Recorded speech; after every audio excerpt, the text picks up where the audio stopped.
You had the difficult job of introducing the introducer. Uh, it's a great Federal Reserve tradition. Welcome, everyone. Good to see you. Good morning. The past couple of years have seen increased interest and involvement among both the public and private sectors in standards development for new and emerging payment technologies. We at the Minneapolis Fed are honored to host all of you here today to provide a forum for continuing this important work that you all are leading. More than 100 people have traveled to Minneapolis. We're happy for the economic boost that you're providing from more than 20 countries around the world to participate in this consensus-based approach, which we're really excited about. So thank you for coming here. Now, my great honor is introducing my friend and colleague, Governor Chris Waller, who's a member of the Board of Governors of the Federal Reserve System. He took his role in December of 2020. Now, I'm going to go backwards in his resume just for a minute, because the best part's in the beginning, which is he was born and raised in Minnesota. He's a Minnesota kid we're very proud of. Studied bachelor's in economics from Bemidji State University and then did his master's and PhD at Washington State University. He had a very illustrious career as an academic at various universities, from Indiana University to University of Kentucky to eventually being chair of economics at University of Notre Dame before he joined the St. Louis Fed, where he was research director in 2009 until getting selected to serve as a member of the Board of Governors. And so I'm honored that Governor Waller is here today. Please join me in welcoming to the stand.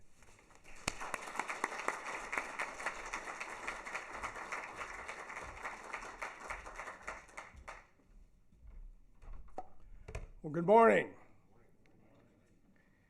Why am I up here? Well, in January, Chair Powell asked me to take over the Federal Reserve Payments Committee, which is why I'm here. So that's a large part of my job now, is dealing with payments, being involved in all the aspects of payments, including the technical aspects of it.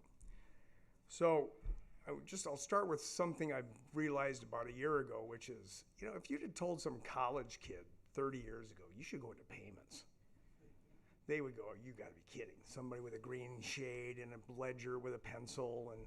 And now you say payments and the kids think this is the coolest tech job, right? Apps, payment, moving money, all this. It's just kind of amazing how payments has become this kind of hot area. So I want to thank Neil for the introduction, and thank you to the participants for the opportunity to speak with you today. As you all know, the payment system relies on the kind of cooperation and collaboration that this body represents. So let's begin by acknowledging that ongoing effort. From its founding, the Federal Reserve has played a central role in payments. We seek to foster a payment and settlement system that is safe and efficient. Such a system promotes a vibrant economy, since it allows for participation from a broad range of individuals and businesses, without requiring them to invest heavily in bilateral arrangements. Technical standards are the common language used by payment system participants like businesses, financial institutions, payment system operators, and payment service providers. Technical standards can help to contribute to payment system safety and efficiency, benefiting the full range of participants. Technical standards for payments are in no way new. We've had them in place for decades. And those standards make it more efficient to process a check in the old days, access cash at an ATM, and carry out other functions less visible to consumers, but are essential to the payment system. As payment technology advances at a rapid pace, technical standards must also evolve, which is why you're here. And they must do so in a way that supports innovation while promoting safety, efficiency, and interoperability among a growing number of payments products and technologies. Today, I'll share some perspectives on technical standards, particularly in the context of evolving payments technology. But before getting into that, I'd like to provide some historical context, since the benefits of standardization within an evolving payment system predate this current wave of innovation. So let's start with some early examples from U.S. payments history. The free banking era from 1837 to 1863 experienced significant fragmentation and corresponding frictions in the payment system as competing banknotes circulated across different geographical regions, requiring costly and inefficient trading of various forms of currency and featuring high levels of fraud and counterfeiting. Later, during the national banking era from 1863 to 1913, I know it well, I was around, checks were becoming a predominant form of payment at the same time that the population of the United States was moving westward, requiring a nationwide method to clear checks. The check clearing infrastructure at that time, however, was regional, creating a patchwork network reliant on correspondent banks to move and clear checks across regions, often at very high cost and with very long delays. Writing a check in San Francisco and having it clear in a Boston bank was not a trivial process.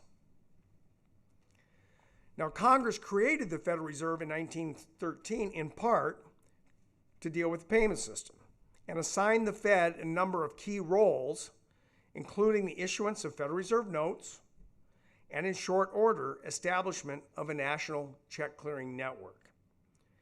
These are examples that predate electronic payments where standardization improved the efficiency of payments. We can also call on examples where we have seen rapid changes in technology of payments, and technical standards supported innovation by providing a common language for systems to communicate with each other. Immediately after 9/11, planes were grounded, and check payments, which were still largely paper-based, could not be processed. They were sitting on planes on the ground. This highlighted the inefficiency in clearing paper checks. In response, Congress passed the Check 21 Act, which enabled banks to process check information electronically using digital images of an original check. The Check 21 Act created a framework for the substitute check to be provided under generally applicable industry standards and also serve as a bridge until industry acceptance of full electronic checks became ubiquitous. I can't imagine, I still do once in a while, dealing with a paper check. I haven't set foot in a bank in 3 years. I do everything on my app, right? It's just this idea is so foreign to me now, but it was our lives. So electronic check processing at such scale necessitated common check imaging exchange standards, which were developed and adopted through industry and Fed collaboration.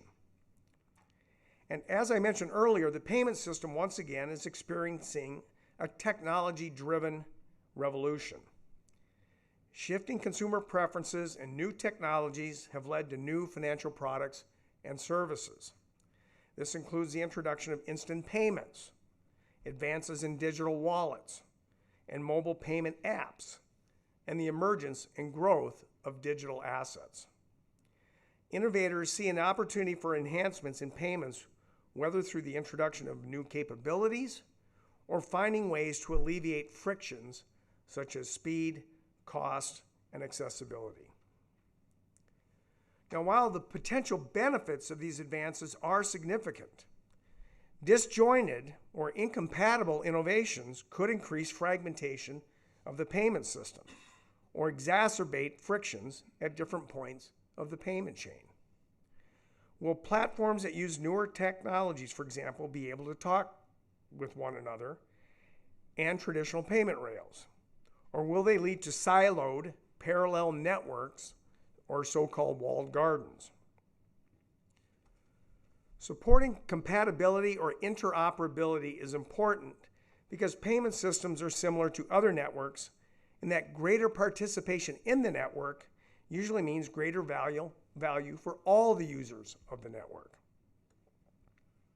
The network effects, in turn, can drive a more vibrant economy since a well-functioning payment system can promote commerce across a broad range of consumers and businesses. While achieving goals like network scale and interoperability is a complex problem, Technical standards are part of the solution to support consistent communication among existing and emerging technologies. Now, a technical standard is simply a common specification or guideline. It's not a law, usually. For example, when I drive across the country, I do not need to worry about whether pumps at different gas stations will fit in my gas tank. That is because there is an agreed upon standard. Or in the example of payments, financial institutions adopt messaging standards to allow systems and networks to communicate with each other. If done well, the development and adoption of technical standards can help increase efficiency across payment chains and promote consistency in how disparate systems communicate. This requires standards that are technologically sound, implemented consistently, and timed correctly to meet a market need. So technical standards, such as those developed within the International Organization for Standardizations, or ISO, are voluntary, open, and consensus-based. The collective market can identify frictions where standards would be beneficial. And then individual firms can choose whether and when to adopt them based on the perceived benefit. The process to develop the standards is open and transparent and requires consensus at every step. This process establishes that standards are seen as credible and legitimate. It's important to note that simply having a standard in place will not automatically translate to economic benefits. To achieve network effects, standards must be widely adopted. Developing consensus-based standards implies that all relevant participants are at the table and advocating for their interest, which is not a given, but is critical if standards are to be widely adopted. Timing is also important. In the early stages of technological advances, standards should not be overly prescriptive to stifle innovation and should be flexible and adaptable as the market changes. Conversely, waiting too long to adopt a technical standard could lead to inefficiencies and high cost to comply after the fact. Standards also need to be implemented consistently, which requires industry coordination to align on common practices. This is one thing where we don't mind industries colluding. Building on previous lessons learned, the ISO 222 messaging standard was developed to be a common standard for multiple payment rails with a structured data format and aims to align messages across payment systems. Nonetheless, there has been variation in ISO 222 implementation, and further industry coordination over time will be necessary to align on common practices.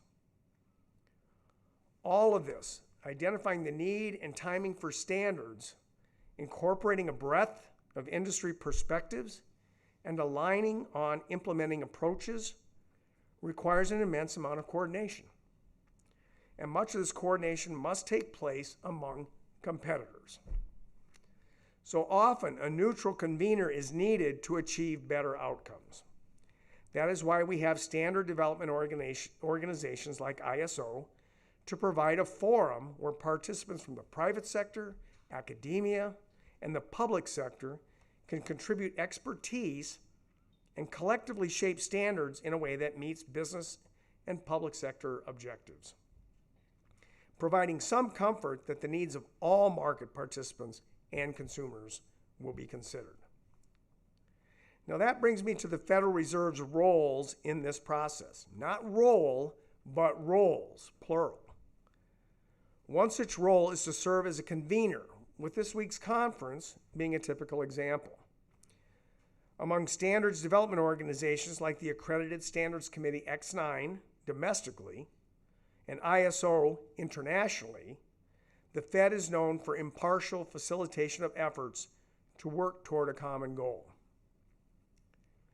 In another role, the Federal Reserve leverages its expertise as a payment system operator to inform future standards and broader improvements in the payment system. For example, in 2015, the Fed issued a call to action in its paper, Strategies for Improving the U.S. Payment System, asking stakeholders to come together in pursuit of a better payment system for the future. The paper and subsequent work highlighted the role of standards to enhance payment security and efficiency at various points in the payment and ancillary processing flows, noting the importance of supporting industry efforts to develop and adopt standards, as well as common approaches to implementation. The Federal Reserve itself adopts standards in its role as a payment system operator. For example, the FedNow service, which went live in July of 2023, was built using the ISO 20022 messaging standard. Incorporating this standard enables a number of operational efficiencies, including improved information exchange between financial institutions, support for straight-through processing, and reduction in errors and the need for manual processing steps. We have also committed to adopting the ISO 222 messaging standard for the Federal Reserve's wholesale payment service, the Fed Wire Fund Service, by March of 2025. We expect this adoption will improve the speed of wholesale cross-border payments by reducing operational cost and promoting consistent communication across global platforms. The richer data in ISO 222 would also improve anti-money laundering, not money laundering, and sanction screening and support broader adoption of extended remittance information. In serving as a neutral convener, providing payments expertise, and improving payments, in our role as a payment system operator, the Fed extends its long history of engaging in the development of payments technical standards. As we navigate the latest wave of technological innovation in payments, the fundamental payment system dynamics and role of technical standards are not new. However, the pace of change is a lot faster now than in the 1910s or even the 1990s.